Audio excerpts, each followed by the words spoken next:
আসসালামু আলাইকুম। নতুন ভিডিও নিয়ে আপনাদের কাছে হাজির হয়ে গেলাম। ধাক্কা দিয়ে যাবেন না প্লিজ। আসলে গতকালকে একটা জিনিস দেখে খুব খারাপ লাগছে। আমরা মেডিকেল লাইনে জব করি, তো কিছু মানুষ আছে যারা মা বাবাকে খুব বেশি অবহেলা করে। কালকে আমার সামনে একটা মানুষ ওনার বাবাকে নিয়ে আসছে, ট্রিটমেন্ট করাইছে, ডাক্তার দেখাইছে, কিন্তু একটা জিনিস দেখলাম, ওনাদের বাবাকে নিয়ে যে গুরুত্বটা থাকার কথা সেটা নাই।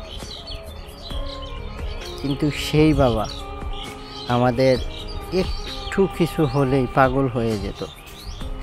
আমাদের জন্য অনেক কিছু করছে, আমাদের জন্য অনেক কিছু করে, আর সেই বাবা মা যদি বৃদ্ধ হয়ে যায়, আমরা অবহেলা করি, তখন আর ওনাদের গুরুত্ব আমাদের কাছে থাকে না। তাই বলবো, এই পৃথিবীতে আপনি আপনার বাবা মায়ের সাথে যে ব্যবহার করবেন, যে আচরণ করবেন, আপনি যখন বৃদ্ধ হয়ে যাবেন, সেম আপনার সন্তান আপনার সাথে সেই ব্যবহার করবে।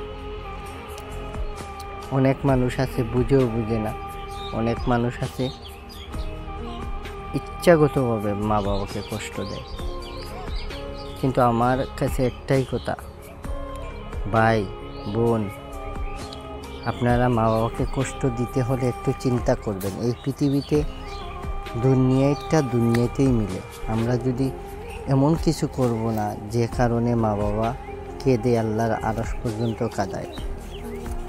সবসময় চেষ্টা করব আমরা ভালো কিছু করার জন্য, মা বাবার জন্য যতটুকু পারি, আমরা যতটুকু আমাদের সামর্থ্য আছে, আমরা মা বাবার পাশে থাকব। অনেকে আমার ভিডিও দেখে বাদ কমেন্ট করবেন না প্লিজ। আপনাদের ভালো লাগলে দেখবেন, না লাগলে এড়িয়ে যাবেন, সমস্যা নেই। বাট পারলে ভিডিওটা ছড়িয়ে দিবেন। আসলে আমার খুব হিট লাগছে, কষ্ট লাগছে। আমার বাবা বিগত 5 বছর আগে মারা গেছেন। 5 বছর না, 6-7 বছর হয়ে গেছে মেবি ওলা। আমার বাবার জন্য আমি যতটুকু পারছি করছি, আমার ফ্যামিলি করছে, তারপরেও বাবাকে রাখতে পারি নাই। আল্লাহর মায়া হয়ে গেছে, চলে গেছে। তো বাবার কষ্টটা এখন আমরা বুঝি, কারণ পৃথিবীতে যত এতিম আছে, এরা বাবা কি এরা বুঝে। যাদের বাবা নাই ওরা কিন্তু ঠিকই বুঝে বাবার কদর কি বা বাবা মানে কি। সবাই ভালো থাকবেন। আসলে আর কথা বলতে পারতেছি না। সুস্থ থাকেন। ধন্যবাদ।